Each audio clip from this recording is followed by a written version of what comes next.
మీకున్న క్వశ్చన్స్ ఉన్నట్లయితే మీ చేయి పైకెత్తండి. ప్రశ్న సహోదరి రమ్య గారు హైదరాబాద్ నుంచి ఈ విధంగా ప్రశ్న అడుగుతున్నారండి. అన్యులు ఇచ్చేటటువంటి ప్రసాదాలు మనం తీసుకోవచ్చా లేదని సహోదరి ప్రశ్న అడుగుతున్నారు పాస్టర్ గారు. ప్రసాదాలు వీటి విషయంలో ఏం చేయాలన్నది లేఖన భాగంలో మనం చూద్దాం. ఎవరిని మనం హర్ట్ చేయడానికి లేం భూమి మీద, ఎవరిని కూడా బాధించాల్సిన అవసరం లేదు. ఎవరికి కూడా హర్ట్ అంటే చూడండి, వాళ్ళు దైవభక్తితో ఇచ్చినప్పుడు మనం రిజెక్ట్ చేస్తే వాళ్ళకి చాలా బాధ కలిగే అవకాశం ఉంది. అని చెప్పి మరి తీసుకోవచ్చా లేదా, లేఖనం ఏం మాట్లాడుతుంది అది కూడా మనం చూద్దాం. 1 కొరింథీ పత్రిక 8వ అధ్యాయం 12వ వచనం. రైట్. అన్యజనులు అర్పించినప్పుడు అంటే వారు అడగొచ్చు మిమ్మల్ని, క్రిస్మస్కి మీరు కేకులు ఇస్తున్నారు, మేము తీసుకుంటున్నాం, మరి మేము ప్రసాదం ఇస్తే మీరు ఎందుకు తీసుకోరు? ఇప్పుడు విన్నారా ఈ మాట? వాళ్ళు చేయి చూపించండి. Right.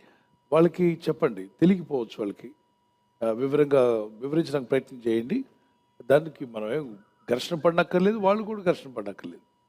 It's a faith belief system అంటారు. లేఖనాల్లో ప్రతి ఒక్కరికి, క్రైస్తవులకు ఆధారంగా ఉన్నటువంటి ప్రామాణికంగా ఉన్నటువంటిది ఏంటి చెప్పండి? క్రైస్తవులు ప్రామాణికమైనది ఏంటి? బైబిల్. ఒక్కొక్క గ్రంథాన్ని ఆధారం చేసుకుని వెళ్తాం. ఆ గ్రంథంలో ఏం రాయబడిందో దాన్ని బట్టి మనం చూడాలి. సో ఇక్కడ క్రైస్తవులు ఎప్పుడైనా కేక్ తయారు చేసి కేకుని యేసుప్రభు బొమ్మ ముందు పెట్టి అర్పిస్తారా? అర్పించరు. దైవార్పితం అంటారా? అనరు. కేకుల్ని ఎప్పుడైనా యేసుప్రభు పటం ముందు కానీ యేసుప్రభు బొమ్మ ముందు కానీ పెట్టి ఇది మీకు అర్పిస్తున్నామని చెప్పి అప్పుడు ఆ తర్వాత తీసుకొచ్చి ఇవ్వడం ఎక్కడైనా మీరు చూసారా? చూడలేదు. లేదు. అంటే యేసు ప్రభు ఆత్మస్వరూపి కనుక ఆయన ఆరాధించేవారు ఆత్మతోనూ సత్యంతోనూ ఆరాధించాలి. ఎప్పుడు ఎక్కడ కూడా కేకులు చేసుకుంటారే కానీ క్రైస్తవులు వాటిని ఆరాధించరు, వాటిని దైవార్పితం అని చెప్పరు, యేసు ప్రభుకి అర్పించరు. మరి ప్రేయర్ చేసుకుంటారు కదండి, ప్రార్థన ఎవరికి వాళ్ళు చేసుకుని తినడానికే తీసుకుంటున్నాను, మనకి శుద్ధీకరించు శక్తి బలం దయచేయని ప్రార్థన చేసుకుని మీ అర్పితం అనమాట. అది దైవార్పితం కాదు. ఎవరు అర్పితం? ఏక మీరు ఆరోగిస్తున్నారు కాబట్టి మీరే తీసుకుంటున్నారు, ప్రేయర్ చేసుకుని మీరు తీసుకుంటున్నారు. So nothing wrong when you are taking. కానీ ఇతరులు ఏమంటారంటే, మేము చేసింది మీరు ఇచ్చిన కేకులు మేము తింటాం, మేము ఇచ్చినవి మీరు ఎందుకు తీసుకోరు? వాళ్ళకి ఆ బాధ అనిపించవచ్చు. వారి ముఖం ముందు మీరు తిరస్కరిస్తే వాళ్ళు బాధపడతారు. కొందరు అర్థం చేసుకుంటారు, కొందరు అర్థం చేసుకోరు. వాళ్ళకి చెప్పండి, పరిశుద్ధ గ్రంథంలో రాసింది, దేనికైనా అర్పించిన దాన్ని తినకూడదు, దేనికైనా అర్పించిన దాన్ని తినొద్దు. ఒక మనిషి బొమ్మ అక్కడ పెట్టి మనిషిని పెట్టి నీకు అర్పిస్తున్నాను అనకూడదు. ఎందుకంటే మనిషి వాటిని చేయలేదు, దేవుడే వాటిని కలుగు చేశాడు. వేరే వాటికి అర్పించడం అనేది జరగకూడదు. అర్పించిన వాటికే ఇచ్చేసేయాలి. ఇప్పుడు మీరు అర్థం చేసుకోండి, బలి అర్పణ అని చెప్పాను అనుకోండి, ఎవరికి అర్పించారు? దేవునికి. అవి మళ్ళీ తెచ్చుకుంటారు ఇంటికి? వాళ్ళ హేబేలు అర్పించాడు బలిపీఠం మీద, వాళ్ళ ఇంటికి ఏమైనా తెచ్చుకున్నాడా? దైవార్పితం అంటే ఇక ఎవరికి వెళ్ళిపోయింది, వాళ్ళ మీరు తెచ్చుకోవాల్సిన అవసరం లేదు. దైవార్పితం అన్నప్పుడు ఇక దేవుడికి ఇచ్చేసేయండి, మరి దేవుడిని తీసుకురావద్దు, అది ఇంకెవరికి పెట్టనక్కర్లే. అయితే ఇక్కడ మీరు అర్పించిన దాన్ని ఇస్తే అది ఆ దీవెన ఉంటుంది. ఆ యొక్క ఎవరికైతే అర్పించామో వారి ప్రభావం వాటిలో ఉంటుందని నమ్ముతారు. ఎవరికైతే వారు చేస్తారో అర్పించిన ఆహార పదార్థాల్లో ఆ శక్తుల ప్రభావం ఉంటుంది, అందుకే మనం తీసుకోవాలని చెప్పి వాటిని పంచుతారు. దేవుని బిడ్డారా, దేవుని ఎందుకు భయభక్తి మీరు పరిశుద్ధ గ్రంథంలో ఆ విధంగా తీసుకోవడం రాయలేదు కాబట్టి మీరు తీసుకోనక్కర్లా, మనం తీసుకోవాల్సిన అవసరం లేదు. లేఖనం ఏం చెప్తుందో చూద్దాం.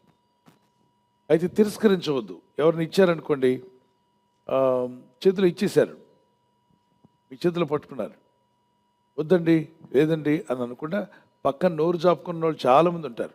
ప్రసాదం అంటే ఇంత ఇవ్వరు కదా, ఎంత ఇస్తారు? ఇంత. అది మంచి టేస్ట్గా ఉంటుంది కాబట్టి పక్కన వాళ్ళకి ఏమవుతుంది, ఆకలి తీరదు.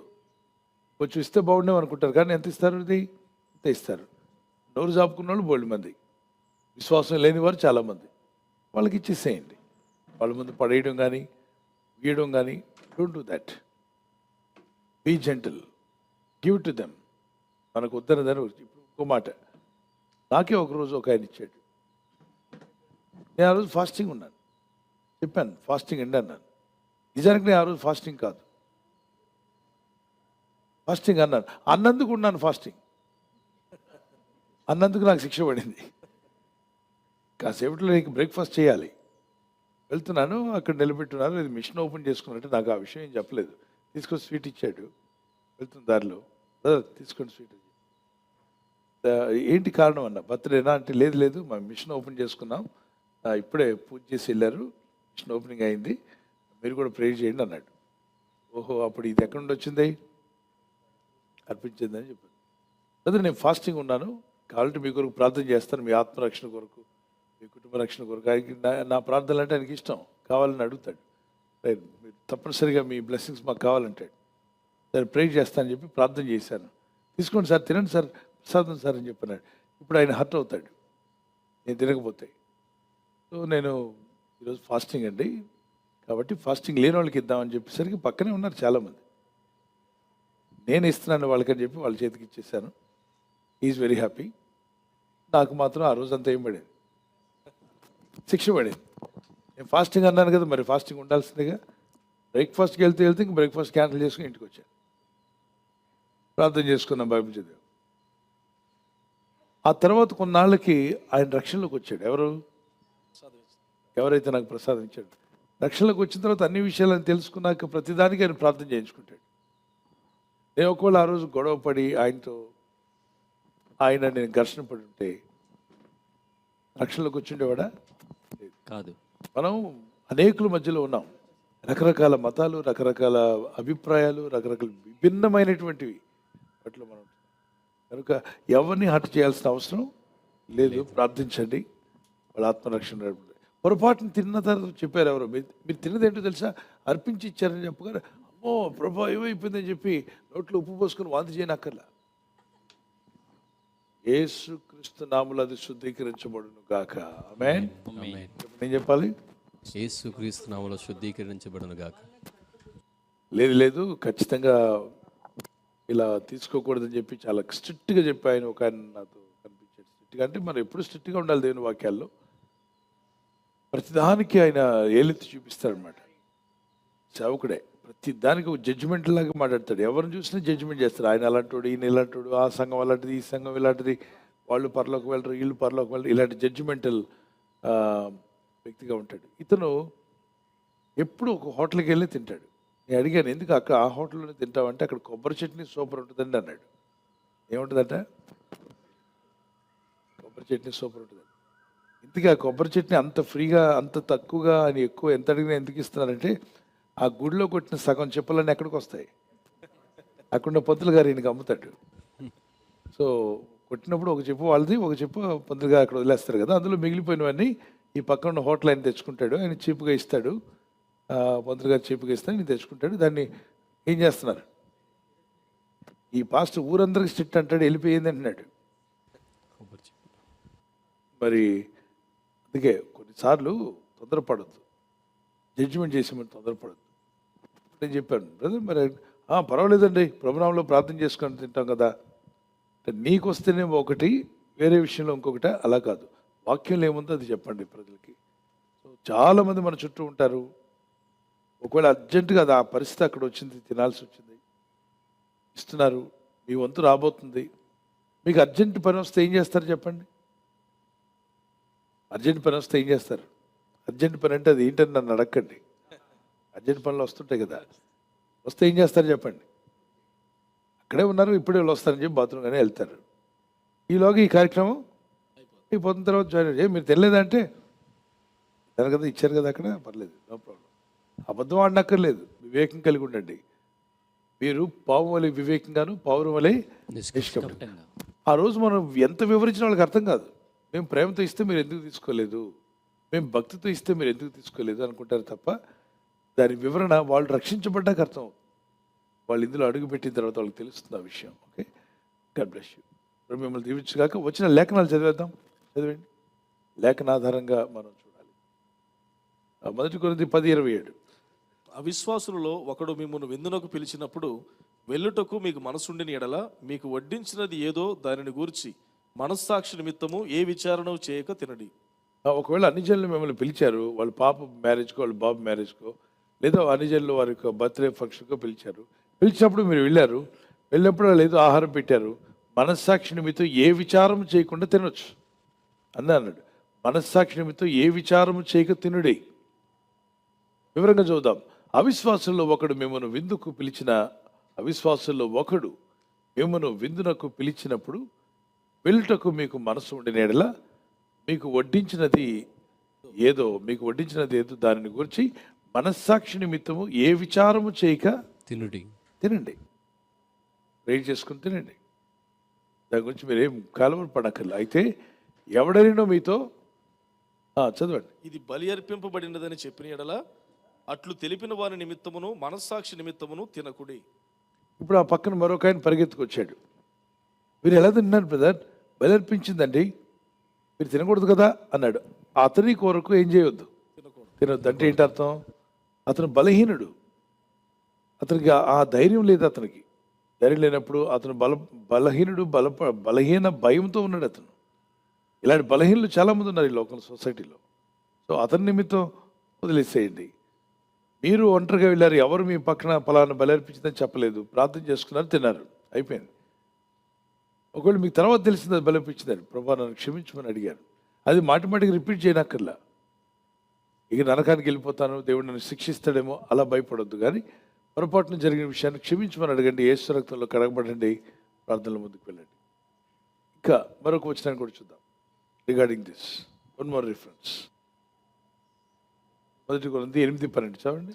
ఈలాగు సహోదరులకు విరోధముగా పాపము చేయుట వలనను వారి బలహీనమైన మనస్సాక్షిని నొప్పించుట వలనను మీరు క్రీస్తునకు విరోధముగా పాపము చేయువారగుచున్నారు. కాబట్టి భోజన పదార్థం వలన నా సహోదరునికి అభ్యంతరము కలిగిన యెడల నా సహోదరునికి అభ్యంతరము కలుగజేయకుండుటకై నేనెన్నటికి మాంసము తినను. మాంసం తిన్నాను ఎందుకన్నారు అపోస్తలుడైన పౌలు? అక్కడ మాంసాహారులు లేరనుకోండి, అంత శాకాహారులు అనుకోండి, వాళ్ళ మధ్యలో సేవ చేస్తున్నప్పుడు వాళ్ళ మధ్యలో నేను మాంసం తెచ్చుకుని తింటానంటే వాళ్ళు బాధపడే అవకాశం ఉంది. వాళ్ళు రక్షించబడాలి ముఖ్యం, మాంసాహారం కన్నా ఏది ముఖ్యం? గట్టి చెప్పండి, రక్షించబడాలి. కాబట్టి వాళ్ళంతా మాంసాహారం శాకాహారమే తింటామండి మేము అన్నారు. శాకాహారులు రక్షణలోకి వచ్చారు, వారి మధ్యలోకి మీరు వెళ్ళారు. లేదు నాకు అబ్రహాం గారి కూర కావాలి, చికెన్ కావాలి, మటన్ కావాలని చెప్పను.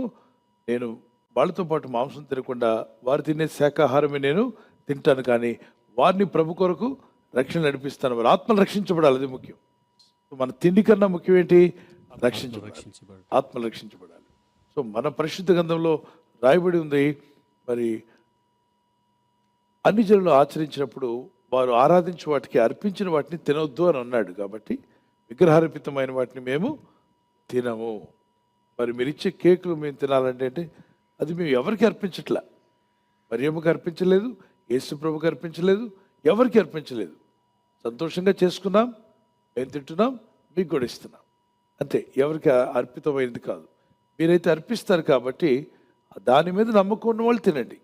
మీరు దాన్ని నమ్ముతారు, నేను నమ్మట్లేదు, ఆ విశ్వాసం నాకు లేదు. కాబట్టి ఇప్పుడు నమ్మని వ్యక్తిగా అది ఇవ్వడం మీదే తప్పు అవుద్ది. విన్నారా?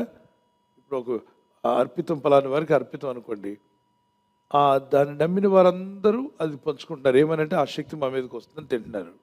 కానీ ఇక్కడ ఆ వ్యక్తి నమ్మట్లేదు. నమ్మనప్పుడు నమ్మిన వాడికి ఇవ్వాలి తప్ప నమ్మని వాడికి ఇవ్వకూడదు.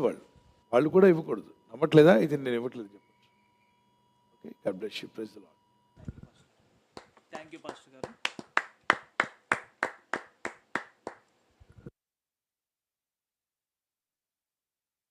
మరొక ప్రశ్న తేజ గారి ఫ్యామిలీ సికింద్రాబాద్ నుండి ప్రశ్న అడుగుతున్నారు పాస్టర్ గారు.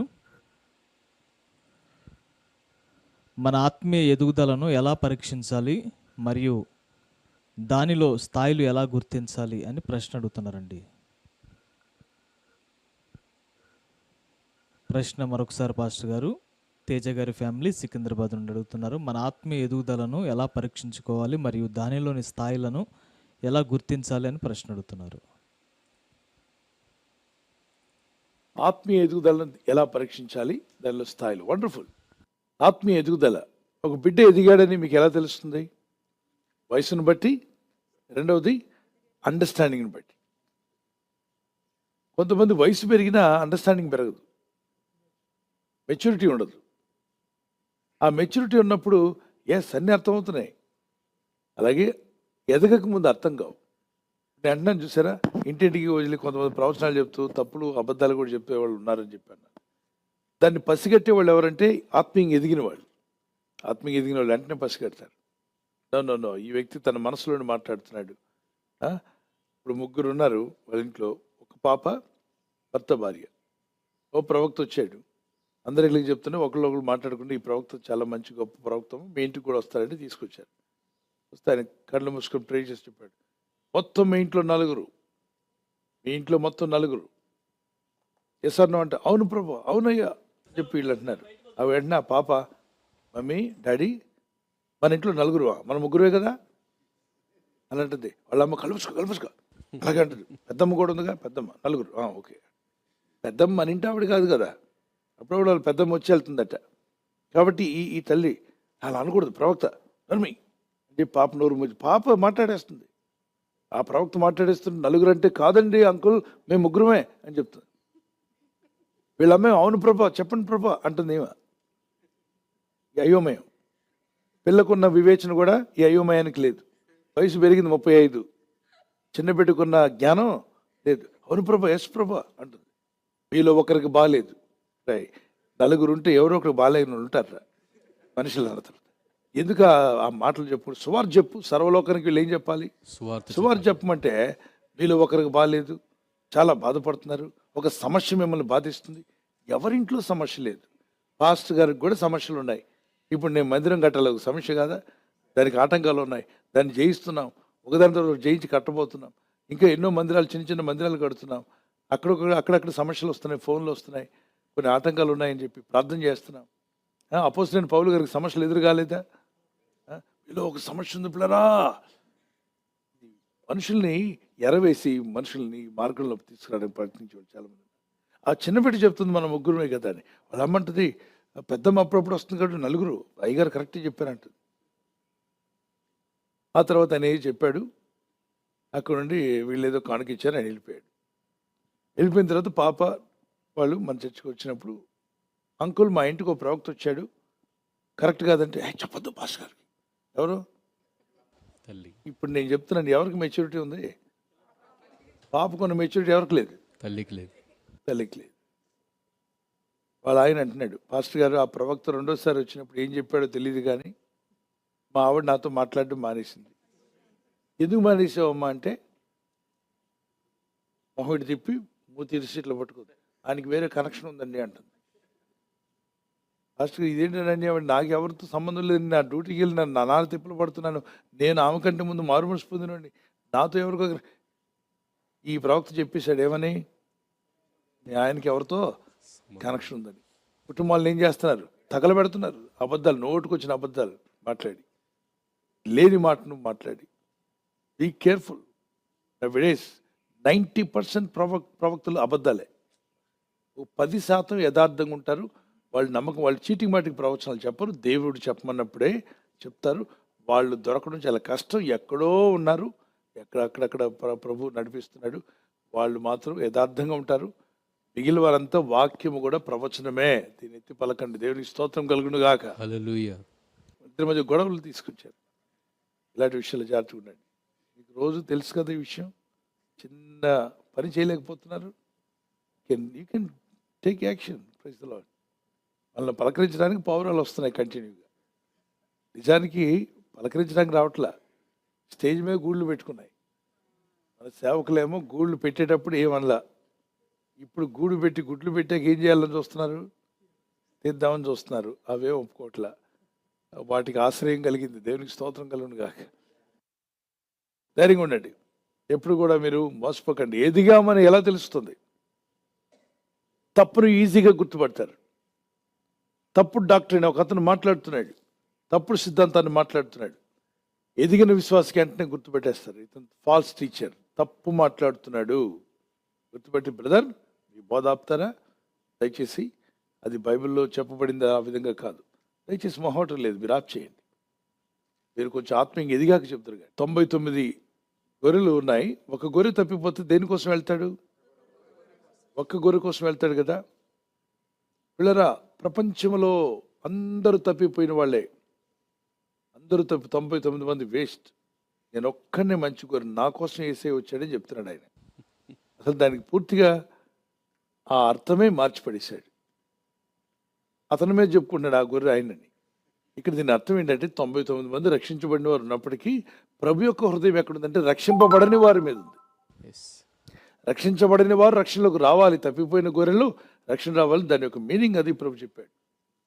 దీన్ని వీళ్ళు రకరకాలుగా వివరించేవాళ్ళు. తర్వాత తప్పుడు డాక్టరీన్స్ ఉన్నాయి.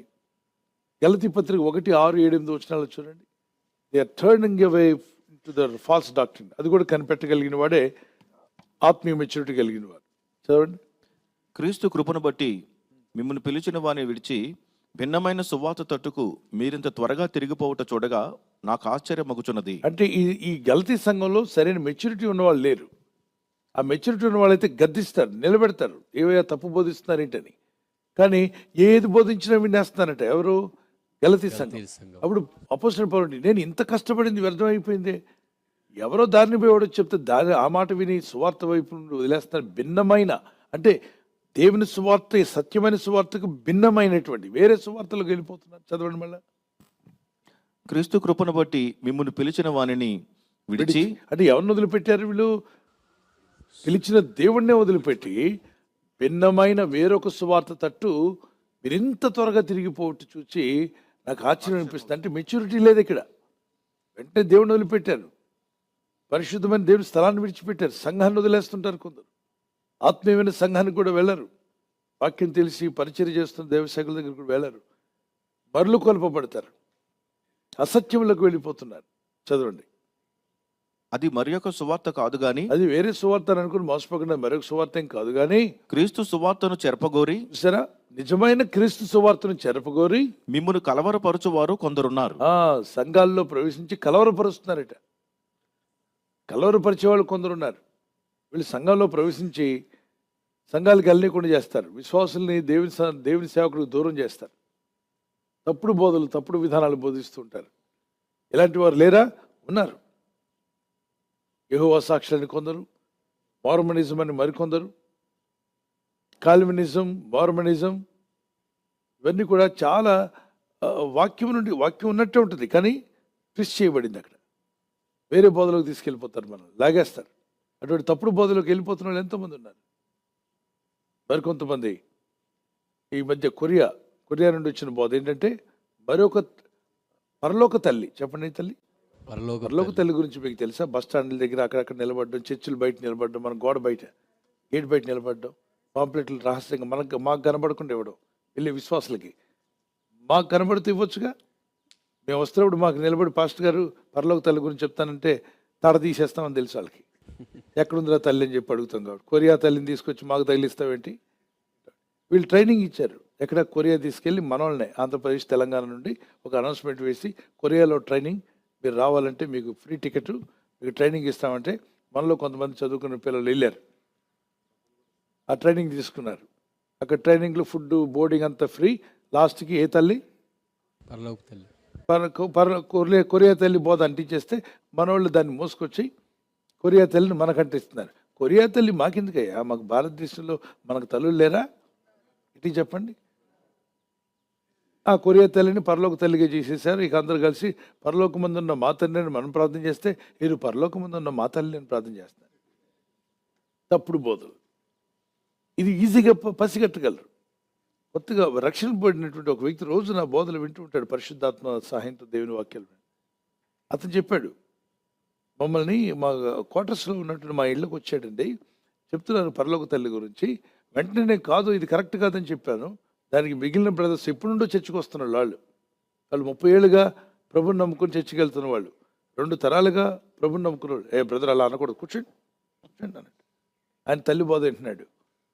కొత్తగా వచ్చి వాక్యం ఎదిగినోడేమో తల్లి లేదు బ్రదర్, పరలోక తల్లి లేదు, కరెక్ట్ కాదు, మీరు తప్పు బోధిస్తున్నారని అంటుంటే, ఎప్పుడుండో క్రైస్తవుడైన వాడు ఏమంటున్నాడు? తల్లి బోధ వింటున్నాడు. అలా అనకూడదు బ్రదర్, కూర్చోండి బ్రదర్ అంటున్నాడంట. ఇప్పుడు ఎవరు మెచ్యూరిటీ ఉంది? ఆత్మీయంగా ఎవరు ఎదిగారు? రీసెంట్గా నమ్ముకున్న ఇతను ప్రభుని నమ్మి కొద్ది రోజులైనా ఆత్మీయతలో మెచ్యూరిటీ సాధించాడు, వాక్య లేఖనాలు చదువుతున్నాడు. 2 తరాలుగా ప్రభుని నమ్ముకుని కూడా వాక్యం చదువు, బైబిల్ చదువు, అందులో సత్యాలంటే నీకు అర్థం కావు. నిలబడి నిలదీసి అడగలేవు, తప్పు కదా అని చెప్పి గ్రహించలేవు. ఏది చెప్పినా తలోపడమే. అందరిది అదే బైబిల్ కదండి, అందరూ అదే బైబిల్ అని చెప్పొచ్చు. 2 రోజులు 36 కరెక్టే కదా? చూడండి తలలోపుతున్నారు కొంతమంది. ఇది పాస్టర్ గారు అన్నప్పుడు కాదనటం ఏంటి? కాదన్నప్పుడు 2 రోజులు 36, 2 రోజులు 48 అన్నవారు గట్టిగా హల్లెలూయా చెప్పండి. అవునా? 2 రోజులు 48 అవుద్దా? నేను నా మీద అభిమానం ఉన్నా మీరు ఓకే అంటారా? నో. 2 రోజులు 26 ఒక్కడే నో అంటున్నాడా? కాదని తెలుగులో అంటున్నారు, నో అనే మాట రావట్లా. 2 రోజులు 36 అండి. ఇప్పుడు వచ్చింది నేను అన్నాక, వెంటనే నోట్ నుండి రావాలి. 2 మూడు 56 ఇప్పుడు వచ్చారు, కరెక్ట్ ట్యూనింగ్ అయ్యారు. అంటే నేను ఇంత ఇస్తే కానీ మీరు నో అని అనలేరా? అంటే చెప్పాలి నో, ఇట్స్ రాంగ్. స్కూల్లో ఇద్దరిని పరీక్ష పెట్టారు. ఎవరో టీచర్, నేను మరొక బాబు కూడా స్కూల్ మార్చారు. మా ఫాదరు వాళ్ళ ఫాదర్ తీసుకెళ్ళి అక్కడ కూర్చోబెడితే అక్కడ ఆ స్కూల్ టీచర్ కాన్వెంట్లో ఉన్నటువంటి ఆయన ఇలా రమ్మని చెప్పి మాకు లెక్క పెట్టాడు. ఒకటి అడుగుతాను, మీరు కరెక్ట్ చెప్తే జాయిన్ చేసుకుంటాను, లేకపోతే జాయిన్ చేసుకోరు, మీ పిల్లలు స్టాండర్డ్ తెలుసుకోవాలనుకుంటున్నాను చెప్పి పిలిచాడు. సరే కూర్చోబెట్టి, నేను చిన్నవాళ్ళమే, 3rd స్టాండర్డ్ అనుకుంటాను, 3rd స్టాండర్డ్ 3rd తర్వాత అనుకుంటాను. 2 7s సార్ అన్నాడు. 14 అని చెప్పాను. నో 19 అన్నాడు. పక్కడు వైపు తిరిగాడు, నువ్వు చెప్పరా అన్నాడు. వాడు 19 అనేసాడు. నన్ను ఇట్లా చెప్పి నన్ను అడిగాడు, 2 7s సార్ అంటే 14 అన్నా. నో 19 నువ్వు చెప్పరా అన్నాడు. అంటాడు 19 అన్నాడు. వాడిని జాయిన్ చేసుకోవాలి, నన్ను జాయిన్ చేసుకున్నాడు. ఎందుకంటే వాడు ఎటుకంటే అటు ఏమవుతున్నాడు, ఫిస్ట్ అయిపోతున్నాడు, అంత స్టాండర్డ్గా లేడని చెప్పి ఆ కాన్వెంట్లో చాలా స్ట్రిక్ట్. ఇద్దరిలో ఒక సీటే ఉంది, ఇద్దరు ఎవరు బాగా అనిపిస్తే వాళ్ళని తీసుకుంటానండి అని చెప్పున్నారు. వాళ్ళ జాయిన్ చేసుకోవడానికి వాళ్ళు పేరెంట్స్ కూడా చదువుకున్న వాళ్ళు అయి ఉండాలంట, లేకపోతే జాయిన్ చేసుకోరట వాళ్ళ స్కూల్లో. ఏవో కొన్ని రూల్స్ పెట్టుకున్నాడు. అతని పేరెంట్స్ చదువుకున్నా, నా పేరెంట్స్ కూడా చదువుకున్నారు, కానీ ఎంతో కొంత దేవుని బిడ్డలు ఆ రోజుల్లో ఉన్నట్టు ఆ స్టాండర్డ్కి వాళ్ళు టెస్ట్ పెట్టారు, చిన్నదానికే టెస్ట్ పెట్టారు. నేను ఒక మాట చెప్తున్నాను, మొహమాటంగా ఉండకూడదు. ఇప్పుడు నేను అడుగుతున్నాను, మీరు చెప్పండి, ఎదుగుదల అంటే ఏంటి? ఎదిగిన వ్యక్తికి అన్నీ అర్థం అవుతాయి, అర్థం కావా? అర్థమవుతుంది. నకిలీ గోల్డ్ చూపించి మా దగ్గర డబ్బులు పట్టుకెళ్ళిపోయాడు, బోర్మని ఏడ్చిన చూడలేదా మీరు? ఇంటికి తీసుకొచ్చాడు సార్, బంగారం అంతా ఓపెన్ చేశాడు, అయ్యో మోసపోయాను. ఎందుకు మోసపోయావు? నీకు ఇంత డబ్బు ఉంది, ఇంత ధనవంతురాలు కదా అంటే అచ్చం ఏం చెప్పాడు, రియల్ గోల్డ్ లాగే ఉందండి. అదే ఆత్మీయ అంటే మెచ్యూరిటీ ఉన్నవాడు ఏం చేస్తాడు, అసలు ఇంత తక్కువ డబ్బుకి ఇస్తున్నాడంటే వెంటనే పోలీసులకు ఫోన్ చేస్తాడు. లేదా అక్కర్లేదు బాబు, నీ మోసాలు మాకు అవసరం లేదు, పసిగడతాడు. పసిగట్టలేరు, కనిపెట్టలేరు, అన్నిటికీ తలూపుడే. గంగిరెద్దులా తలూపుతావు ప్రతిదానికి? తెలుసుకో, అడుగు, నిలబడు, ఎంతవరకు కరెక్టో కాదో తెలుసుకో, వివేచించు, విమర్శించొద్దు, అవతలకి తొలనాడవద్దు, కానీ try to find out is it true or not. అందుకే నాకు ఎంతోమంది ప్రవచనాలు, నేను స్వాట్ చేసి వెళ్తే మాటమాటి స్టీవెన్ పాల్, నువ్వు ఇండియా వెళ్ళట్లేదు, నేను ఆఫ్రికా తీసుకెళ్తున్నాను, ఇదే యెహోవాకని గట్టిగా ప్రవచించాడు ఒక ఆయన దుబాయ్లో. ఇప్పటికీ ఆయన ప్రవక్త కింద చలామణి అవుతున్నాడు. నేనేమో నా ఆత్మలో నాకు అది నిజం కాదని తెలిసిపోయింది. ఇక్కడ తెల్లారుజామున నాకు ఇండియాకి టికెట్ ఉంది, బయలుదేరుతున్నాను నేను ఆ నైట్ మీటింగ్లో.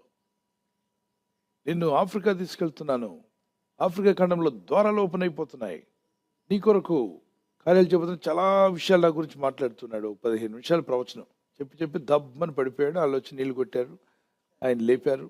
లేచిన తర్వాత ఆయన నా మొహం వైపు చూస్తున్నాడు, నేను ప్రసంగం చేయాలి. అప్పుడు ప్రసంగం చేస్తూ నేనేమన్నా ఆయన ప్రవచనాన్ని కవర్ చేస్తానని చెప్పాడు. నేను అసలు ప్రవచనం పట్టించుకోకుండా వాక్యం చెప్పి ప్రార్థన చేసి వాళ్ళని హెచ్చరించి ప్రభుని హత్తుకోమని చెప్పి ముగించేశాను.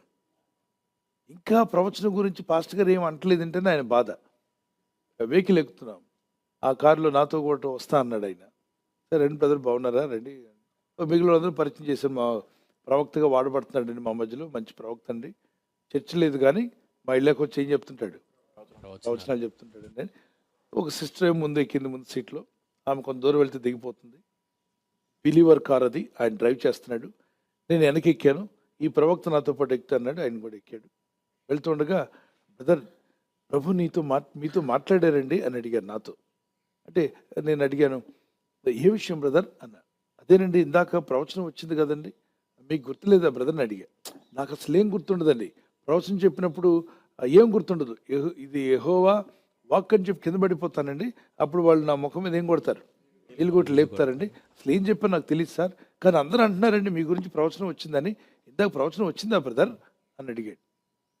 అది ప్రవచనం కాదనుకుంటాను బ్రదర్ అన్నాను. వెంటనే మొహం మాడిపోయింది ఆయనకి. ప్రవచనం కాదనుకుంటున్నాను బ్రదర్ అని. నేను ఈ మాటలు మాట్లాడుతుంది ఆ డ్రైవర్కి వినిపిస్తుంది, ఆ సిస్టర్కి వినపడుతుంది. ప్రవచనం కాదనుకుంటా, ఎందుకంటే నేను ఇప్పుడు ఆఫ్రికా ఖండానికి వెళ్ళట్లేదు. ఆల్రెడీ ఒకప్పుడు వెళ్ళొచ్చాను మీటింగ్స్కి, అక్కడ సువార్త చెప్పి వచ్చాను. ఇప్పుడు నాకు రేపు ఉదయకాలం ఇండియాకి నాకు టికెట్ రెడీ అయింది, నేను వెళ్ళిపోవాలి ఎయిర్పోర్ట్కి. నాకు మీటింగ్స్ ఉన్నాయి ఇండియాలో. బ్రదర్ మీరు ప్రవచనాన్ని నమ్మట్లేదు బ్రదర్, నమ్మితే ఈ రాత్రి దేవుడు కార్యం చేస్తాడు బ్రదర్. అంటే ఏంటి, నా క్యాన్సిల్ చేసిన టికెట్ ఎక్కడికి తీసుకెళ్తాడు? నేను రెడీగా లేను. ఇక్కడ మీటింగ్లు పెట్టుకున్నాం, చర్చ్ ఓపెనింగ్ ఉంది, చాలా పనులు ఉన్నాయి. ఇది దేవుని ఆత్మ నుండి రాలేదని నాకు అర్థమైపోయింది. బ్రదర్ నేను మీరు మనసులో మాట్లాడుతున్నారు, అవి ప్రవచనాలు కాదని చెప్పా. ఇంకా ఆయన మొహం మాడిపోయింది, మొత్తం ఫీజు పోయినట్టు అయిపోయింది. దేవుని ఆత్మ చెప్పట్లేదు, మీ మనసులో మాట్లాడుతున్నారు. ఆ బండి ఆగి కొద్ది దూరం వెళ్ళాక నేను దిగిపోతాను అన్నాడు ఆయన. బిలీవర్ ఆపారు, ఈయన దిగాడు. దిగిన తర్వాత వెంటనే ఆ సిస్టర్ అంటుంది, పాస్టర్ గారు ఇలా ప్రవచనం చెప్పే నేను దాచుకున్నటువంటి 7,000 దర్హమ్స్ తీసుకున్నాడండి. 7,000 దర్హమ్స్. ఆమె ఇంటింట పని చేసుకునే ఆవిడ.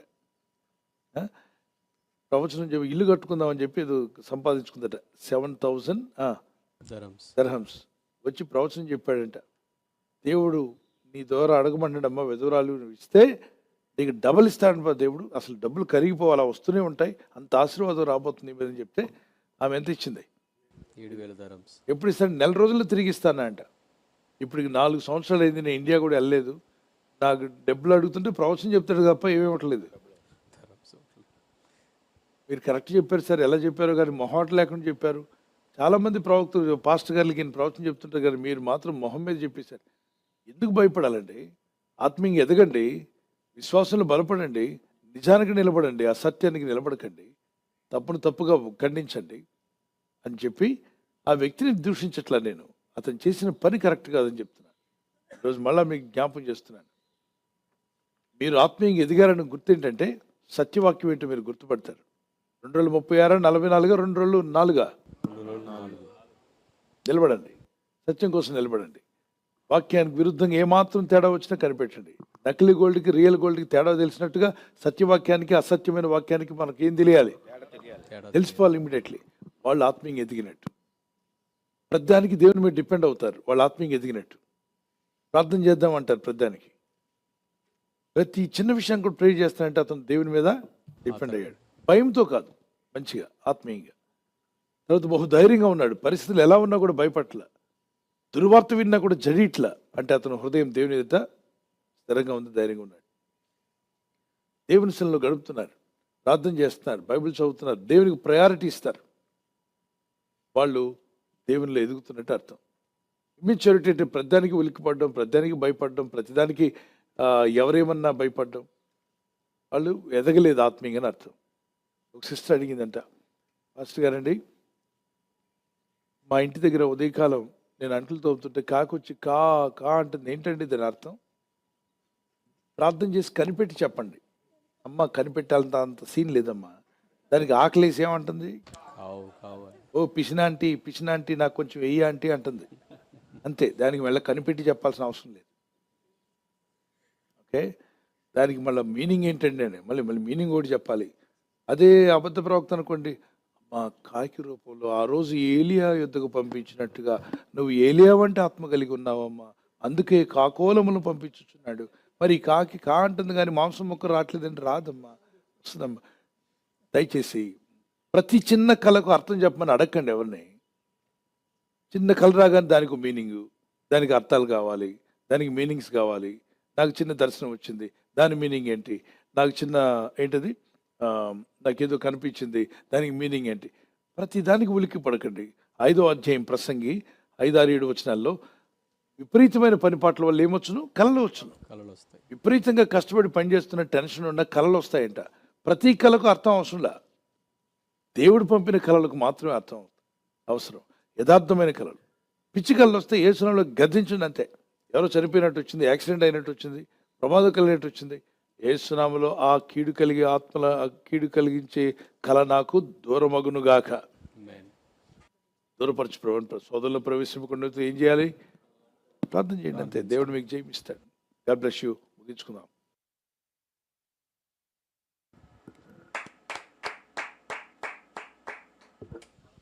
థ్యాంక్ యూ పాస్టర్ గారు. సిస్టర్ మేరీ గారు కాకినాడ నుంచి మరొక ప్రశ్న ఈ విధంగా అడుగుతున్నారు.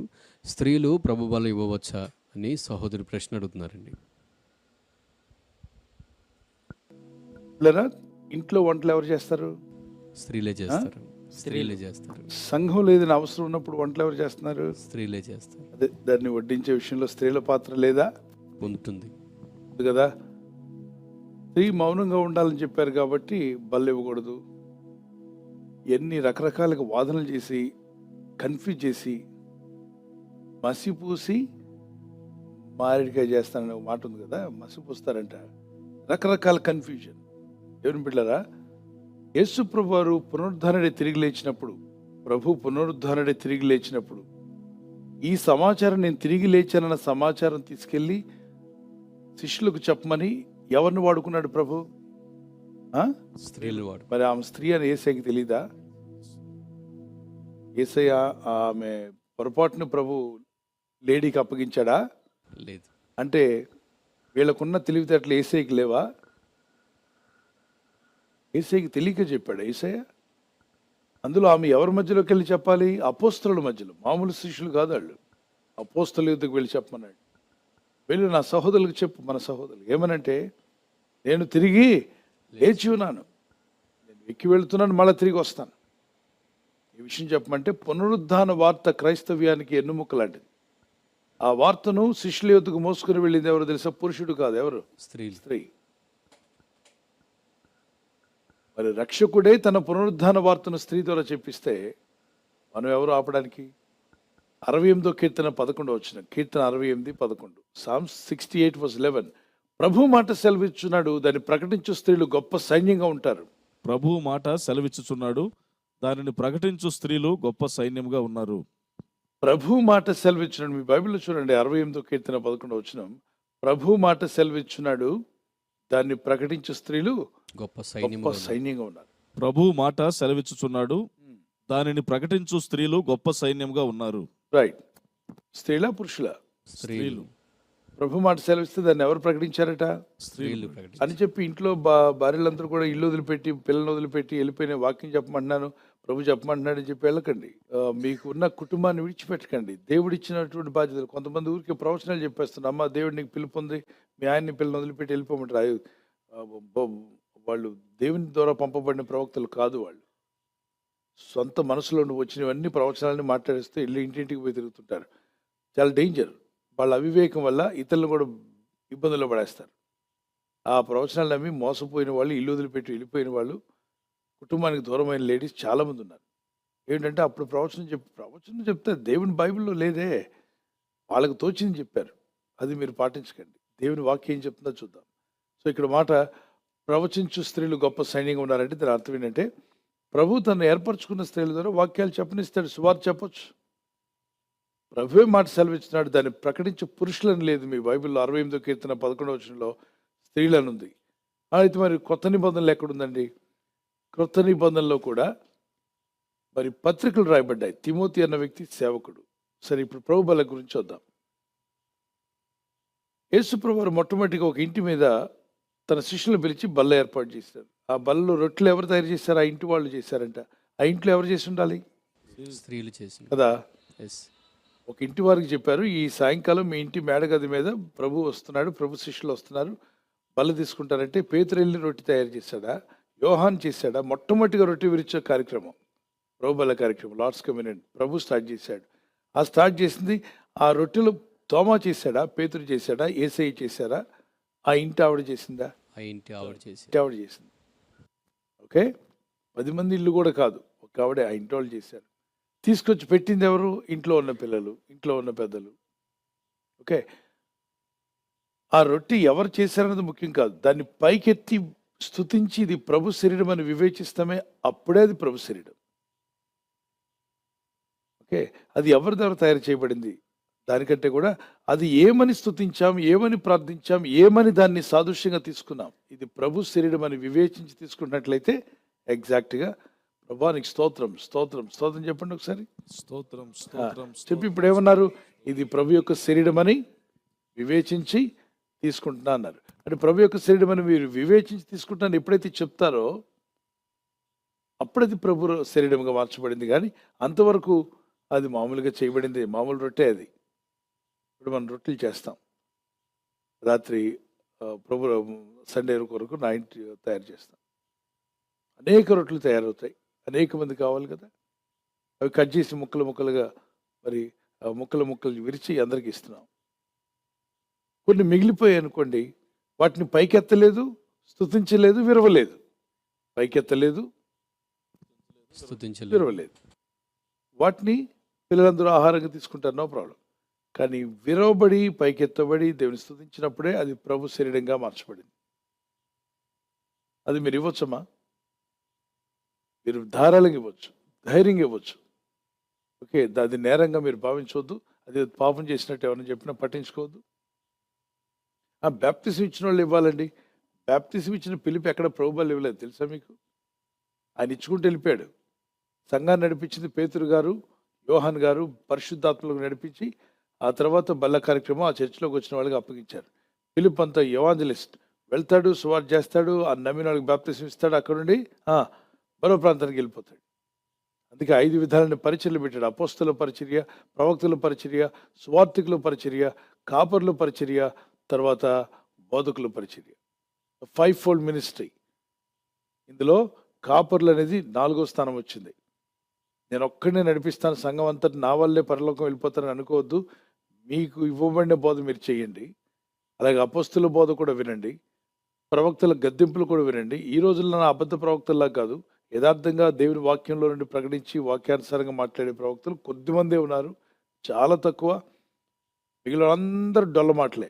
ఎన్ని అబద్ధాలు విన్నాను నేను, ప్రవచనాల పేరుతో తెగ అబద్ధాలు చెప్తున్నారు. వాళ్ళకి ఏమైందో అంటే వాళ్ళని అడిగేవాడు లేడు, నిలదీసేవాళ్ళు లేరు. నోటికి వచ్చినట్టు చెప్పడమే. ఎవరొకరి ఇంటికి వెళ్ళడం, ప్రభుని నమ్మారని వాళ్ళ ఇంటికి తెలుసుకోవడం, వాళ్ళ ఇంట్లోకి వెళ్ళిపోయి బ్రదర్ దేవుడు చెప్తున్నాడు, దేవుడు నాకు చెప్తున్నాడు, దేవుడు నాకు చెప్తున్నాడు. వీళ్ళు ఆత్మలు రక్షించరు, సువార్త చెప్పి నశించిపోయి ఆత్మలు సంఘానికి తీసుకురారు. వీళ్ళకి అంటే తేలిక పని అనమాట. వెళ్ళిపోవడం, 4 మంచి మాటలు చెప్తే వాళ్ళు ఐస్ అయిపోతారు, వీళ్ళకి ఫేవర్ అయిపోతారు, వెళ్ళినప్పుడంతా వాళ్ళని కలవచ్చు. నేను ఒక ప్రవక్త గురించి విన్నాను చిన్నతనంలో, సేవకు వచ్చిన కొత్తలో. భలే ప్రవచనాలు చెప్పాడు ఆయన. నేను ఆశ్చర్యపోయాను. 20-30 మందికి ఇలా లేపి టక టక ప్రవచనాలు చెప్తే అందరూ ఆ కన్నీళ్లు కార్చి ఏడ్చి ప్రార్థన చేసేసి అసలు ఆ వాతావరణం మారిపోయింది అక్కడ. అందరూ దేవుని ఆత్మ బలంగా దిగి వచ్చిందని చెప్పి ఆ సిచ్యువేషన్ అంతా మారిపోయి అందరూ నాతో మాట్లాడు ప్రభా, నాతో ఒకటే ఏడుపులు, కేకలు, ప్రార్థనలు. చాలా బాగుంది. తర్వాత ఆయన పక్క గ్రామానికి, పక్క పట్టణానికి వెళ్తున్నాడు. ఆ మీటింగ్ అక్కడ జరుగుతుందంటే నేను కూడా అక్కడికి వెళ్ళా. అక్కడ కూడా 28 మందికి ప్రవచనాలు ఇచ్చాడు. ఈ పట్టణంలో ఏ ప్రవచనం ఇచ్చాడు, ఆ పట్టణంలో కూడా ఆ ప్రవచనాలు ఇచ్చాడు. తర్వాత 3వ పట్టణానికి వెళ్ళాడు. 3వ పట్టణానికి కూడా నేను వెళ్ళా, ఇదేంటో రీసెర్చ్ చేద్దామని. ఇక్కడ నా స్టార్టింగ్లో ఉన్నాను కదా, నాకు అప్పుడు సంఘం లేదు. అక్కడ కూడా సేమ్ ప్రవచనాలు, సేమ్ విధానం. సహోదరుడా అని చెప్పాను. మాట్లాడుతున్న విధానం చూస్తే నిజంగా దేవుడు వచ్చి అక్కడ మాట్లాడుతున్నట్టుగా, మరి ఎట్లా ప్రాక్టీస్ చేశాడో కానీ మొత్తానికి మాత్రం అద్భుతమైన పేస్టింగ్ బాగుంది. అప్పుడు అర్థమైంది నాకు, కొన్ని ప్రవచనాలు ఈయన ప్రాక్టికల్గా దాన్ని ఏం చేశాడు, ప్రాక్టీస్ చేసి వాటిని అన్వయించుకొని వాటిని విడుదల చేస్తున్నాడు. ప్రజలైతే ఉద్వేగానికి గురైపోయి కన్నీళ్లు కార్చేసి ఏడ్చేసి నాతో మాట్లాడవేంటి ప్రభు అని చెప్పి ఏడుపులు. దేవుడు నీతో మాట్లాడుతున్నాడు బైబిల్లో, నువ్వేమి ఇది చదవవు. ఎవరో ఒకళ్ళు వచ్చి ఏలెత్తి చూపించి నీతో మాట్లాడితే అది నిజం అనుకుంటావు. అవన్నీ కరెక్ట్ కాదు బ్రదర్, చాలా వరకు అలా మోసపోకండి. అందుకే మనకు బైబిల్ ఇచ్చాడు. ఒకవేళ ప్రవక్తల వెంట వెళ్ళాల్సి ఉంటే ఇది ఇచ్చుండేవాడు కాదు, ప్రవక్తలు ఇచ్చేవాడు. ప్రవక్తల దగ్గర అడగండి, నా ప్రవక్తల దగ్గరికి వెళ్ళాలి. అది పాత నిబంధన. కొత్త నిబంధనలో రాయబడిన వాక్యం. గట్టిగా చెప్పండి, రాయబడిన వాక్యం, సంపూర్ణంగా రాయబడిన వాక్యం. ఇది చదవండి. ఫెయిల్ కాని ప్రవచనాలన్నీ ఇందులో ఉన్నాయి. ఆయన మాటల్లో పలుసున్నా తప్పిపోదు. ఇది చదవడానికి బద్ధకస్తులందరూ కూడా ప్రవక్తలు అంటపోతారు. ఇది చదివి దీన్ని నమ్మి ప్రార్థిస్తే నీకు ఏ ప్రవక్త అవసరంలా, నిజమైన ప్రవక్త యేసయ్య నీతో ఉన్నాడు. ఆయన పలికిన ప్రవచనాలు ఉన్నాయి. దైవజనులు అపోస్తలుల ద్వారా పలికిన ప్రవచనాలు ఉన్నాయి. ఈ సమయంలో బల్ల ఇవ్వచ్చు పిల్లరా, ధైర్యంగా ఇవ్వండి ప్రార్థించి. అయితే భక్తిహీనంగా కాకుండా దానికి భయభక్తి, మర్యాద, ప్రార్థన అన్నీ ఉండాలి.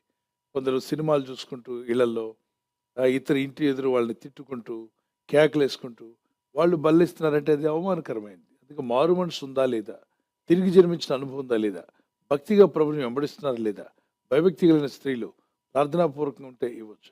మరి 6వ అధ్యాయం అపోస్తల కార్యాల్లో రొట్టె పంచడానికి మీలో పేరుగాంచిన వాళ్ళని, భక్తి గల వారిని, ఆత్మపూర్ణులను ఎంచుకోమని ఉంది కదండి 6వ అధ్యాయం అపోస్తల కార్యాల్లో. మరి అప్పుడు అక్కడ స్త్రీలు ఉన్నా కూడా స్త్రీలను పంచమని ఎందుకు అనలేదండి అపోస్తలు? మరి పురుషులకే ఎందుకు ఇచ్చారండి? ఇది ఒక వాదన. దేవుని బిడ్డలారా, అక్కడ అపోస్తలు చెప్పారు, మేము వాక్యపరిచర్య చేయటకును ప్రార్థించుటకును మేము బిజీగా ఉంటాం. మేము రొట్టెలు పంచే పని మాది కాదు. ఈయన అపోస్తలు మరి రొట్టెలు పంచకూడదా? త్వరగా చెప్పండి. చిటి చెప్పాలి. అపోస్తలు రొట్టెలు పంచకూడదా? వల్ల కార్యక్రమం ఇవ్వకూడదా? ఇవ్వచ్చు కదా. వాళ్ళు ఏమన్నారు? మేము ప్రార్థన చేయటి ఎందును వాక్య పరిచయం చేయటి ఎందును ఎడతేక యుందము కనుక ఈ రొట్టె పంచే పని మాకొద్దు, మీరు చెయ్యండి అన్నారు. అంటే సంఘంలో ఉన్నటువంటి యవనస్తులకి, భక్తి గల వారికి అవకాశం ఇచ్చారు. ఓకే, భక్తి అక్కడ ఒకవేళ పురుషులు లేరనుకోండి, ఎవరికి ఇచ్చిండేవాళ్ళు అవకాశం? స్త్రీలకి ఇచ్చిండేవాళ్ళు. భక్తి కలిగిన స్త్రీలైన వారు ఎవరినంటే తీసుకురండి అని. అక్కడ ఉన్నారు పురుషులు చాలామంది, వాళ్ళకి అవకాశం ఇచ్చారు. చూద్దాం 6వ అధ్యాయంలో ఏమన్నా చూద్దాం. అయితే మేము ప్రార్థన చేయటి ఎందును వాక్య పరిచర్య ఎందును ఎడతెకి ఉందామని చెప్పారు. మరి అర్థం అవ్వాలంటే మొదటి నుండి చదవాలి మీకు. కాబట్టి సహోదరులారా, ఆత్మతోనూ జ్ఞానముతోనూ నిండుకొని మంచి పేరు పొందిన 7 మనుషులను మీలో ఏర్పరచుకొనుడి. అందుకే ఆత్మతో నింపబడి ఉండాలి. స్త్రీ అయినా బల్లిచ్చే వాళ్ళు ఆత్మపూర్లై ఉండాలి. దైవ జ్ఞానం కలిగి ఉండాలి. చీటికి మాటికి గొడవలు, అల్లర్లు, గయాళితత్వం ఉండకూడదు. మంచి పేరు కలిగిన భక్తిరాలై ఉండాలి, పురుషుడైన స్త్రీ అయిన. తర్వాత మేము వారిని ఈ పనికి నియమింతుము. అయితే మేము ప్రార్థన యందును వాక్య పరిచర్య యందును ఎడతెగక యుందుమని చెప్పిరి. 2వ వచనం చదవండి. అప్పుడు 12 అపోస్తలులు తమ యొద్దకు శిష్యుల సమూహమును పిలిచి, మేము దేవుని వాక్యము బోధించుట మాని ఆహారము పంచిపెట్టుట యుక్తము కాదు. అది యుక్తం కాదు, మేము వాక్యం ప్రకటించాలి, మరి రొట్టెలు పంచడం కాదని చెప్పి అన్నారు. ఇక్కడ బల కార్యక్రమం అనే కాకుండా దేవుని కార్యక్రమంలో పరిచర్య చేసే వాళ్ళు ఎంతోమంది ఉంటారు. పరిచర్య చేసేటువంటి ఆత్మీయులు, భక్తిపురాలు బైబిల్లో లేరా? యేసు ప్రభుని ఎత్తుకుంది ఎవరు? పురుషులు ఎత్తుకున్నారా? స్త్రీ కూడా ఎత్తుకుందా? మరి యేసు ప్రభు శరీరం అంటే రొట్టె కదా. అన్న భక్తురాలు దేవుని మందిలో ఉండేది. శిశువు అయిన యేసు ప్రభు వారు వచ్చినప్పుడు ఆమె చేతుల్లో తీసుకొని ఏం చేసింది? ఎత్తుకుంది. దేవుని బిడ్డలారా, 2 యోహాను పత్రికలో అక్కడ అమ్మ ఏర్పరచబడిన అమ్మగారికి అన్నాడు, మీ ఇంటి వద్ద పిల్లలకు కూడా అన్నాడు. అంటే ఇంటి వద్ద పిల్లలంటే సంఘం, అమ్మగారి కంటే ఏర్పరచబడినటువంటి తల్లిగారు ఉన్నారు. తిమోతి ఎలా సేవకుడో ఏమి కూడా ఒక సేవకురాలు. అందుకని పెద్దనాయన నేను ఏర్పరచబడినదైన అమ్మగారికి సేవ కొరకు ఏర్పరచబడింది, సువార్త పని కొరకు ఏర్పరచబడింది. ఆమె కొరకు పత్రిక రాయబడింది. లేదంటే ఎవరో పురుషుల పేరు ఉండాలి, అక్కడ స్త్రీకి రాశాడు. అపోస్తలుడైన యోహాను ద్వారా రాయించబడింది. ఏర్పరచబడిన అమ్మగారికి అన్నాడు, అయ్యగారికి అనలా. అక్కడ అయ్యగారు ఉందా, అమ్మగారు ఉందా? అమ్మగారంటే ఎవరు? స్త్రీయా పురుషుడా? స్త్రీ. మరి ఆమె ఏర్పరచబడి, అందరు స్త్రీలు కాదు, అందరు స్త్రీలు భర్తకు, పిల్లలకు, కుటుంబాన్ని కట్టుకోవడానికై, నడిపించుకోవడానికి. కొంతమంది ఇల్లు వదిలిపెట్టి వెళ్ళిపోమ్మా, మీ భర్త ఏమన్నా పట్టించుకోవద్దమ్మా, వెళ్ళిపోమ్మా, దేవుడు నాకు చెప్తున్నాడు. వట్టి దొంగలాళ్ళు, అబద్ధాలు, పచ్చి అబద్ధాలు. ఇళ్లను తగలబెట్టారు, ఇళ్లను నాశనం చేయడానికి బయలుదేరారు. వాళ్ళ మాట విని ఇల్లు వదిలిపెట్టి వెళ్ళిపోయిన ఆడవాళ్ళు ఉన్నారు. ఏంటంటే సువార్త చేయమన్నాడని. ఎవరు చెప్పారు నీకు సువార్త చేయమని? ఇల్లు వదిలిపెట్టి భర్తని పిల్లలు వదిలిపెట్టారు. అలాంటి మాట ఎవరిని చెప్తున్నా ఖండించండి. ఆ మాటలు అబద్ధాలు అవి. పురుషులు లేరా? ఎంతోమంది పురుషులు ఉన్నారు. దేవుడు సేవకు వాడుకుంటాడు. వాళ్ళు నువ్వు ప్రార్థన చేయి, కుటుంబాన్ని భర్తను చూసుకుంటేనే సువార్త చెప్పొచ్చు. ఎలా? నీ ఇరుగు పొరుగు వారి ఆత్మల రక్షణ నడిపించవచ్చు. అమ్మా, అదే టైంలో ఒక సేవకుడు ఉన్నాడు అనుకో, బల కొరకు మీరు పిలవాలనుకుంటే పిలవచ్చు. సేవకుడు సాయం చేస్తానంటే, 2 బ్రదర్ మాకు బల కార్యక్రమం ఏర్పాటు చేయమన్నాడు. ఆ వచ్చిన ఆయన యథార్థవంతులైతే ఇంకా ఎంకరేజ్ చేసి వెళ్తాడు సంఘాన్ని. అయోమయం దొంగ అనుకోండి,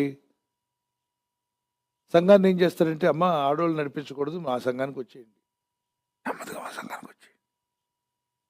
పళ్ళు ఇచ్చేస్తాడు, మళ్ళీ వచ్చేయమంటాడు, వచ్చేయండి అమ్మ మా దగ్గరకు వచ్చేయండి. ఇలా చెప్పేవాళ్ళు దొంగలు బోళ్ళు మంది ఉన్నారు. సంఘ అరే ఆమెమో నిన్ను గౌరవించి సేవకుడు అని చెప్పి పంపిస్తే బళ్ళు ఇచ్చి సాలని తీసుకెళ్ళిపోతావా? నో. ఇలాంటి చాలా చోట్ల చీప్ మెంటాలిటీతో ఒక విధమైనటువంటి అసహ్యమైన పనులు చేస్తున్నారు చాలామంది. అపనమ్మకస్తులుగా, నమ్మకస్తులుగా ఉండండి. బైబిల్ అంటాడు, నమ్మకమైన వారికి మెండైనా దీవెనలు. కొంతమంది ఎంత సేవ చేస్తున్నా సేవ జరగట్లేదు సార్, నాకు ఏమి లేదండి, నాకు అసలు గడవట్లేదు నడవట్లేదు అంటే పనివాడు జీతానికి పాత్రుడు. అయితే ఎక్కడో నీ పనిలో తేడా ఉంది. నువ్వు మంచిగా దేవుని కొరకు పని చేస్తే ఖచ్చితంగా నీకు జీతం ఇస్తాడు దేవుడు. నమ్మకమైన వారికి మెండైనా దీవెనలు. ఎక్కడో నీలో నమ్మకత్వం లోపించింది. ఒకటి, నమ్మకంగా ఎక్కడో పని చేయడం జరగట్లా, యథార్థంగా పని చేయి. పనివాడు జీతానికి పాత్రుడు అంతే. పని చేస్తే నీకు జీతం దేవుడు ఏర్పాటు చేస్తాడు, ఎక్కడున్నా ఇప్పిస్తాడు. రెండవది, నమ్మకంగా ఉండట్లా, ఎక్కడో ఫెయిల్ అయ్యావు, చెక్ చేసుకొని హృదయాన్ని పరీక్షించుకో, దేవునితో సమాధానపడు, ప్రభు నిన్ను నడిపిస్తాడు, నీ అక్కర్లు తీరుస్తాడు. ఏవో ఇతరులకు ఉన్నంత ఇవ్వకపోవచ్చు, కానీ నీ అక్కర్లు మాత్రం ఖచ్చితంగా తీరుస్తాడు. పాస్టర్ గారు చనిపోయారు, ఎవరు చూడండి, వాళ్ళు పాస్టర్ గారు నడిపించేవారు, ఆయన నిద్రించారు. సంఘం ఉంది, వాళ్ళు అడిగారు, అమ్మ మీరైనా ఇవ్వండి అని చెప్పంటే ఇవ్వకూడదు అని పక్క చర్చిల్లో కేకలేస్తేలా? వాళ్ళకున్న పరిస్థితి నీకు తెలుసా? Keep your feet in their shoes, then you will understand. ఒక సేవకుడు ఇలాగే అందరినీ గద్దించి కేకలు వేస్తూ ఉండేవాడు. ఏమని? ఏ స్త్రీ మాట్లాడకూడదని. వాళ్ళ అన్నగారు కూడా పాస్టర్ గారు, ఈయన కూడా పాస్టర్ గారే. దీనికి పౌరుషం ఎక్కువంట, సూటిగా మాట్లాడతాడట, మొహమాట లేకుండా మాట్లాడతాడట. తిట్టేవాడు అందరినీ, దూషించేవాడు సేవకులందరినీ. స్త్రీలు నడిపిస్తుంటే అది నడిపించే వాళ్ళందరినీ తిట్టి పారేస్తుండేవాడు. అసలు సేవకుని లక్షణాలు లేవు నీకని చెప్పా. అయినా కూడా నేను ఇంతే ఉంటాను చెప్పి అతన్ని ఎవరో పొగుడుతున్నారు. ఆ గ్యాస్ ఏదో ఇస్తున్నట్టున్నారు, ఆ పాడు గ్యాస్, ఆ గ్యాస్తో వీళ్ళందరూ ఉబ్బిపోయి మాట్లాడుతున్నారు. తర్వాత వాళ్ళ అన్నగారు పాస్టర్ గారు ఆయన చనిపోయారు. చనిపోయిన తర్వాత వాళ్ళ వదిన గారు ఇప్పుడు ఆ సంఘానికి సంఘ కాపురిగా వాక్యాలు చెప్తూ ఆదరిస్తూ నడిపిస్తుంది. స్త్రీ నడిపించకూడదు, స్త్రీ బల్ల ఇవ్వకూడదు అన్నాడు కదా, ఇప్పుడు ఏమవుతాడు ఇతను? మరిది కదా. ఇప్పుడు అక్కడికి వెళ్ళి మా వదిన గారు అమ్మగారు నడిపిస్తారు అంటున్నాడు. మొన్నటి దాకేమో అందరు అమ్మగారు నడిపించకూడదు అన్నాడు. ఇప్పుడు ఏమంటున్నాడు అంటే, నీ దాకా వస్తే కానీ నొప్పి తెలీదా? ఇలాంటి వాళ్ళు చాలామంది ఉన్నారు. వాళ్ళ మాటలు విని మోసపోకండి. దేవుడు ఏర్పరచుకున్న వారు దేవుని సేవ చేయొచ్చు. స్త్రీ అని పురుషుడని భేదం లేదు. ఎక్కడుందండి స్త్రీ అని పురుషుడని భేదం లేదని? క్రీస్తు యేసునందున వారికి స్త్రీ అని పురుషుడని భేదం లేదని గలతీ పత్రిక 3:28 చదవండి. గెలషియన్స్ చాప్టర్ 3:28. పురుషుడని స్త్రీ అని భేదం లేదు. దేవుడు ఏ పని కొరకు ఏర్పరచుకున్నాడు? ఏర్పరచబడిన వారు చేయొద్దు ఆ పని. చర్చలో చాలామంది స్త్రీలు ఉంటారు. మౌనంగా దేవుని వాక్యాలు నేర్చుకోండి, దేవుని మాటలు వినండి, అవి మీకు మేలు. కానీ ఏర్పరచబడిన వారు చేయొచ్చు. చదవండి. ఇందులో యూదుడని గ్రీసు దేశస్థుడని లేదు, దాసుడని స్వతంత్రుడని లేదు, పురుషుడని స్త్రీ అని లేదు, యేసు క్రీస్తునందు మీరందరూ ఏకముగా ఉన్నారు. We are all one in Christ. God bless you.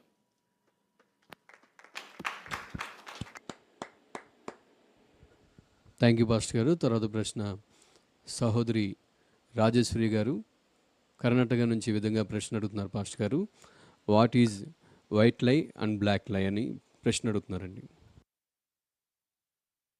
White లై, బ్లాక్ లై. కావాలని మాట్లాడే అబద్ధాలు ఉంటాయి, కావాలని చెప్పే అబద్ధ సాక్ష్యం. అనుకోకుండా మాట్లాడిన అబద్ధాలు ఉంటాయి. అనుకోకుండా అబద్ధాలు ఎప్పుడు వచ్చాయి మీకు? చెప్పండి, మాట్లాడండి. ఎప్పుడు వచ్చాయి? మీరు ప్రయాణం చేస్తున్నారు, లైసెన్స్ తీసుకురావడం మర్చిపోయారు. ఎక్కడ? ఇంటి దగ్గర. బండి ఆపాడు అతను. ఏది లైసెన్స్ అన్నాడు. ఏం చెప్తారు? తీసుకురాలని సంగతి తెలుసు, కానీ ఉన్నట్టుగా మీరు పరిస్థితి ఇట్లాగి పర్స్ తీసి ఇటు ఓపెన్ చేస్తున్నట్టు అసలు ఏది బాబు లైసెన్స్ ఇమ్మని అడుగుతున్నా ఎంతసేపు ఏంటంటే ఏమంటాం? మర్చిపోయానండి, ఇంటి దగ్గర ఉండిపోయింది అని చెప్తే యథార్థం నిజం చెప్పినట్టే. ఇంకో మాట కూడా చెప్పే అవకాశం ఉంది. ఎవరో కొట్టేశారండి, ఏంటి? ఎక్కడో పడిపోయింది. తేలేదని సంగతి మీకు తెలుసా? తెలుసు. మీకు తెలుసు. అది పడిపోయింది, కనబడలేదు, నేను చూస్తున్నాను, అసలు ఇందులో ఉండేది మిస్ అయిపోయింది అని చెప్పారు. ఇప్పుడంటే వచ్చేసింది, డిజిటల్లో చూపించవచ్చు, మీరు ఫోన్లో కూడా చూపించవచ్చు. అప్పుడు ఫోన్లో లేదు. ఇక పని అవ్వాలి, తప్పించుకుపోవాలి అక్కడ నుండి. సో మీరు అక్కడ మాట అన్నారు. నేను మా బాబు పాప కలిసి మేమంతా సిస్టర్ మేము వస్తుంటే సికింద్రాబాద్ రైల్వే స్టేషన్లో చాలా కాలం క్రితం మాకు మీటింగ్ అయిపోయింది. వాళ్ళు మీటింగ్లో మేమే టికెట్స్ తీస్తున్నారు. మా ముగ్గురికి తీశారు, బాబుకి తీయలేదు టికెట్. వాళ్ళు ఏమనుకున్నారంటే బాబుకి ఎంత వయసు? 4 అనుకున్నారు. 6 లోపు తీయాల్సిన అవసరం లేదు కదా, ఎస్. అవసరం లేదనుకున్నాను, తీయలేదు. ఆ విషయం నాకు చెప్పలేదు. నేను ఎక్కి కూర్చున్నాక టీసీకి మా పక్కన వచ్చినటువంటి అసిస్టెంట్ పాస్టర్ గారు చూపించేశారు. మా టికెట్లు కూడా ఆయన ఓకే చేసుకుని వెళ్ళిపోయాడు. తీరా ఇక్కడ దిగి బయటకు వస్తుంటే వాళ్ళు టికెట్లు అడుగుతారు కదా, నేను వెళ్తున్నప్పుడు ఆగారు, ఆగుదామని చెప్పి వాళ్ళంతా వెళ్తున్నారు. సార్ మీరు వెళ్ళిపోండి. లేదు, అడిగినప్పుడు చూపిద్దామని చెప్పి టికెట్లు తీశాను. ఇస్తే సార్ మరి బాబుకి ఏజ్ ఎంత అంటే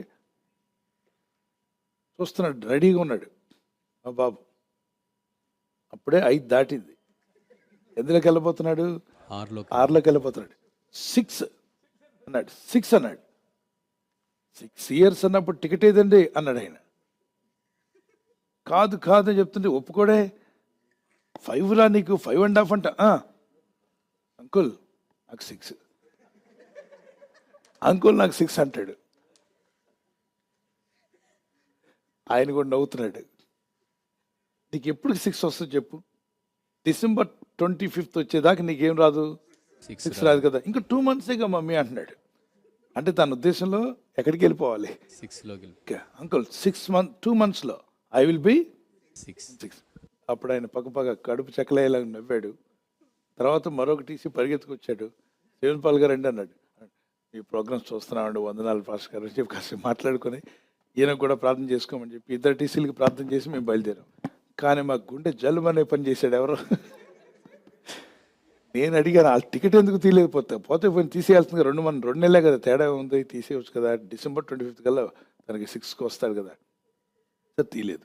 సో కొన్నిసార్లు అది లై కాదు, ఇంటెన్షనల్గా మీరు చెప్పలేదు, కానీ కొన్నిసార్లు అది అబద్ధంగా కూడా భావించవచ్చు.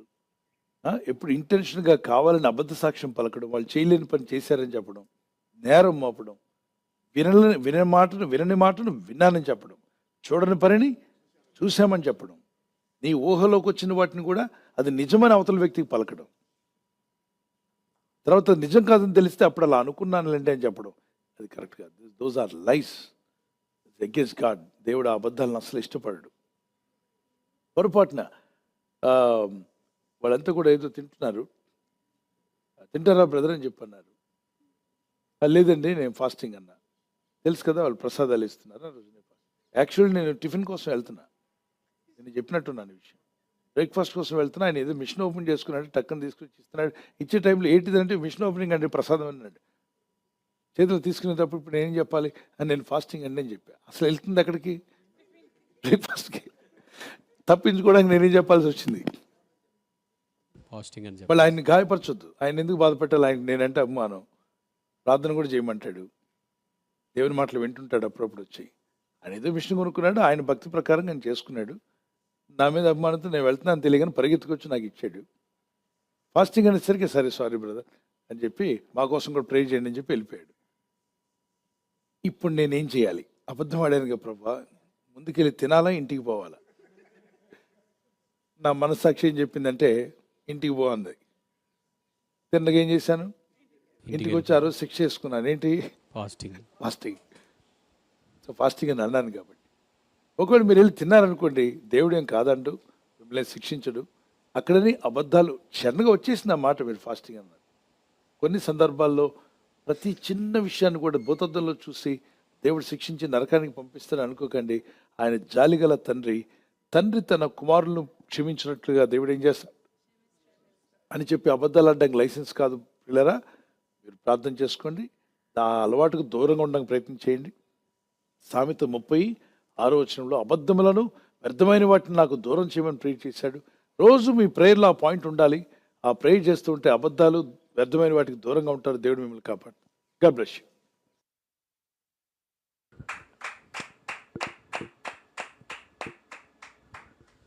థ్యాంక్ యూ పాస్టర్ గారు.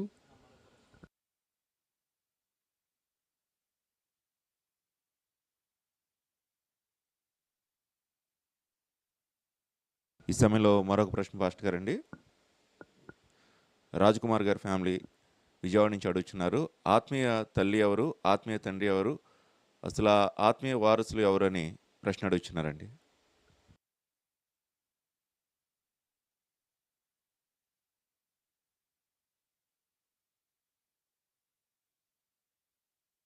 Spiritual father, spiritual mother, spiritual heirs. ఇక్కడ ఏంటి అపోస్తలుడైన Paul Timothy, you are my son, I have given birth through the gospel అన్నాడు. అంటే సువార్త ద్వారా నేను కన్నా అన్నాడు. Apostle Paul is not father of Timothy. Okay, actually Timothy father వేరే, తిమోతి మదర్ వేరే. మరి పౌలు గారు వచ్చి నువ్వు నా కుమారుడివి అంటున్నాడు. కుమారుడైతే మరి తిమోతికి తండ్రి ఎవరు అవుతారు చెప్పండి? పౌలు గారే కదా. పౌలు గారు. అంటే ఆత్మీయ తండ్రి, ఆత్మీయ తండ్రి, స్పిరిచువల్ ఫాదర్. అంటే ఇక్కడ స్పిరిట్కి ఫాదర్ ఎవరు? దేవుడే. అనండి ఒకసారి. దేవుడే. అందరికి ఫాదర్ దేవుడే. కాబట్టి నా తండ్రి లాంటి వారు అంటాం కదా కొన్నిసార్లు, మా తండ్రి సమానులని. ఫాదర్ అని ఎక్కడ పిలవద్దు అన్నాడు.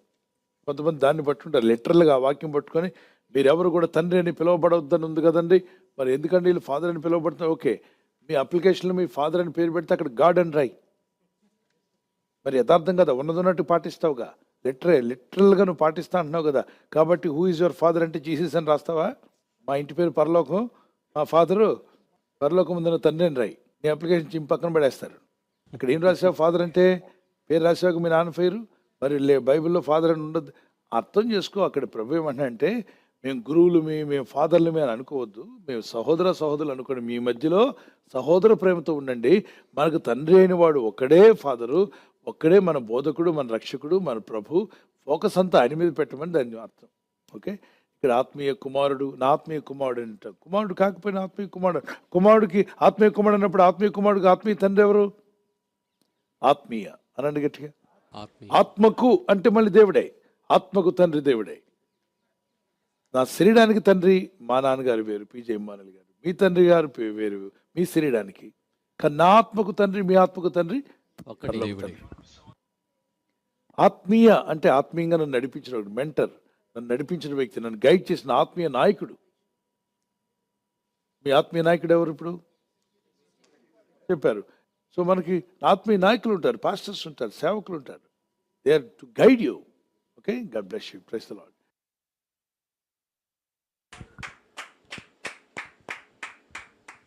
థ్యాంక్ యూ పాస్టర్ గారు. ఈ సమయంలో మరొక ప్రశ్న. సహోదరి నిర్మలా గారు కువైట్ నుంచి ఈ విధంగా ప్రశ్న అడుగుతున్నారు పాస్టర్ గారు. ఆధ్యాత్మిక అధికారం అంటే ఏమిటని ప్రశ్న అడుగుతున్నారు పాస్టర్ గారు. Spiritual authority.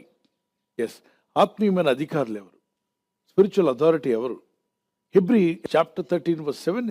మీకు దేవుని వాక్యము బోధించి మీ పైన నాయకులుగా ఉన్నవారిని జ్ఞాపకము చేసుకొని వారి ప్రవర్తన ఫలమును శ్రద్ధగా తలంచుకొనుచు వారి విశ్వాసమును అనుసరించుడి. Remember them which have the rule over you. So is a spiritual authority who is guiding you, who is leading you, who is protecting you in the God's ways. వాళ్ళని మన స్పిరిచువల్ అథారిటీస్గా తీసుకోవచ్చు. Hebrews chapter 13:17. మీ పైన నాయకులుగా ఉన్నవారు లెక్క ఒప్పచెప్పవలసిన వారి వలె మీ ఆత్మలను కాయుచున్నారు. Here, obey them that have the rule over you and submit yourselves.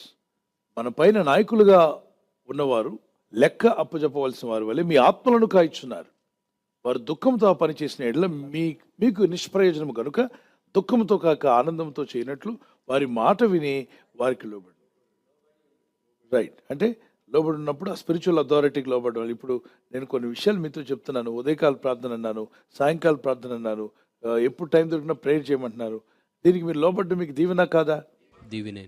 అలా కాకుండా మీలో కొంతమందిని, బ్రదర్ నా కారు తోడండి బ్రదర్, నా బండి క్లీన్ చేయండి బ్రదర్, నా మాటకు లోబడకపోతే బ్లెస్సింగ్ కాదు బ్రదర్ అంటే అది స్వార్థం, selfish. I'm not suppose to use any of you to ask you to come and clean my car. No, but I can ask you clean the church. Church clean చేద్దాం, అందరూ కలిసి ప్రార్థన చేసుకుందాం, వస్తున్న వాళ్ళందరికీ చేయలు ఏర్పాటు చేద్దాం. దానికి లోబడ్డం మంచిదే, అది దేవుని పని జరుగుతుంది అక్కడ. నా షూ పాలిష్ చేయమని నేను అడగకూడదు. కానీ దానికి అది అధికారం కాబట్టి పాస్టర్ గారు చెప్పారు కాబట్టి అవసరం లేదు. I don't need to say, don't need to do it. It's up to you. So it's a prayer. దేవుని ఎందుకు విశ్వాసం ఉండండి, ఆత్మీయ విషయాల్లో ముందుకు వెళ్ళండి. దేవుడు మిమ్మల్ని దీవించును గాక.